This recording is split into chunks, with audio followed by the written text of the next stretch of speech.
7 Chaos Emeralds and 50 rings. You know what that means. Supersonic. This transformation has been an iconic part of the Sonic the Hedgehog series since 1992. While in the state, you can go faster, fly, become invincible, and hit harder.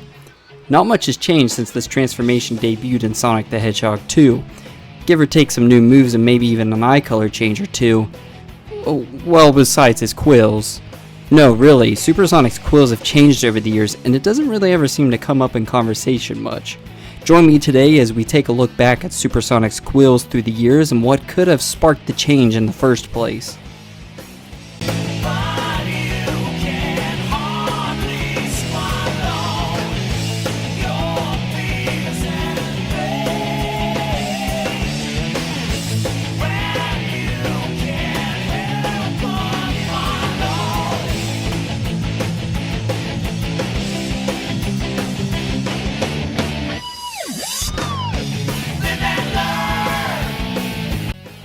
First, we have to go back to Supersonic's first appearance in Sonic the Hedgehog 2. During the development of Sonic 2, there were a couple sketches created to show off what this transformation would ultimately look like. The first one shows Supersonic with his arms crossed and his Super Saiyan-like quills pointing upwards. I'm sure most of you are already aware, but Supersonic is directly inspired from the Super Saiyan transformation in Dragon Ball Z. Don't believe me? Well, as you can see in the second piece of concept art shows Supersonic in the exact same pose as Goku in the Dragon Ball Z manga when Super Saiyan is first revealed for the first time. Even Sonic is giving the same cold stare Goku gave Frieza when he transforms into a Super Saiyan. In Sonic 2, Supersonic features the Super Saiyan-like quills, and his fur even has a golden color, which also comes from the Super Saiyan appearance. Even though the design is simple, it's still effective. Even with the borrowed ideas, Supersonic is still its own form and is achieved by using the 7 Chaos Emeralds, not through rage and anger like a Super Saiyan. Funnily enough, you can see Supersonic scream when he transforms just like a Saiyan would. Supersonic would next appear in Sonic the Hedgehog 3 and Knuckles, sporting the same look. The only difference here is Sonic's eye color has shifted to green. As the classic era went on, things didn't really change. Supersonic would appear in both Sonic the Fighters and Sonic R, sporting his Sonic 2 appearance. However, things were about to change. The release of Sonic Adventure in 1998 would be the first time Supersonic underwent a redesign. After harnessing the positive power of the Chaos Emerald, Sonic would transform into Supersonic to stop perfect chaos. His quills are now more jagged rather than flowing upwards, and his eyes are now, red? No matter your opinion on his appearance, many fans like this look for Supersonic and have nostalgia associated with it. I've seen people debate which version looks better or why Sega would even make this change in the first place. But I believe the answer is far more simple than many realize. See, when Sonic Adventure was being developed, the whole cast underwent major redesigns to bring them into the modern era.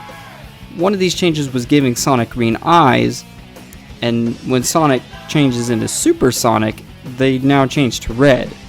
But why? They were green in Sonic 3, Sonic already has green eyes, so why don't they just change straight into green rather than red? Well, just like Supersonic's hairstyle, green eyes were also associated with the Super Saiyan form. It seemed like Sega was trying to back off on imitating the Super Saiyan form directly and decided to give Supersonic unique colored eyes, and while they were at it, give his quills a jagged and pointy look instead of completely copying the Super Saiyan form upright. As a matter of fact, just looking at this piece of concept art for Supersonic and Sonic Adventure, you can say they were considering some major changes to his appearance, more resembling his regular form. These changes were reinforced when Sonic Adventure was ported as Sonic Adventure DX, where Sega doubled down on the form and even smoothed out some of the rough edges. Besides Sonic Pocket Adventure's final boss, it seemed like the new design was here to stay. The design would appear in minigames like Sonic Adventure 2 and somehow Sonic Shuffle. Even when the Sonic series returned to its 2D sprite-based roots, Supersonic would keep his adventure design throughout all 3 of the Sonic Advance games. It wouldn't be until Sonic Heroes when we would see the return of Supersonic's original upright quills during the game's last story. So Sega is going back to the original design, huh? Well, not exactly. Afterwards, Supersonic would keep his adventure look in both Sonic Rush games and would be adapted to fit in with the Sonic Riders art style. In 2006, we saw the release of Sonic the Hedgehog 2006, also known as Sonic 06, which was supposed to lay the groundwork for the series going forward.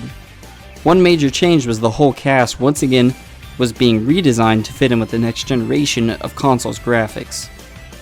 Besides making Sonic lankier and more mature looking, they also returned to Supersonic's upright quill design during the game's last story.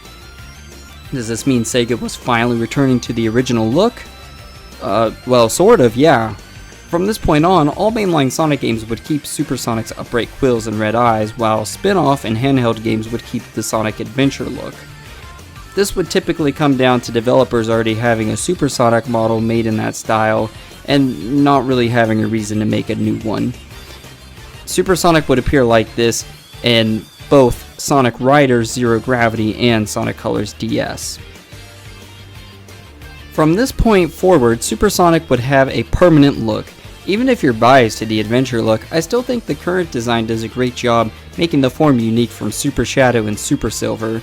It's hard to tell if Sega will ever redesign the form again after landing on its current look, but I would say the odds point to no. Supersonic has become a recognizable form for Sonic, especially after its mainstream appearance in Sonic Frontiers. Let me know in the comments what your favorite look for Supersonic is. Heck, I'll even let you count the upgraded Supersonic look from Sonic Frontiers The Final Horizon.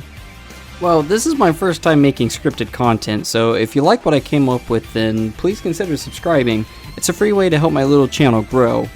And while you're at it, go ahead and let me know what else you guys would like to see me cover as far as these little tiny discussion video type of things. I'd really like to dive into more Sonic or other video games even, so just put your best ideas down in the comments below. And if you also want to see me play some fun Sonic games, and actually just a wide variety of games, then yeah, when you subscribe, consider hitting the notification bell, and it should let you know when I'm streaming. Like I said, I play Sonic, Minecraft, all kinds of random stuff, so if you want to be a part of that, well, come and join us. With all that said, I'm the one and only Ceci, and I'll see you in the next one.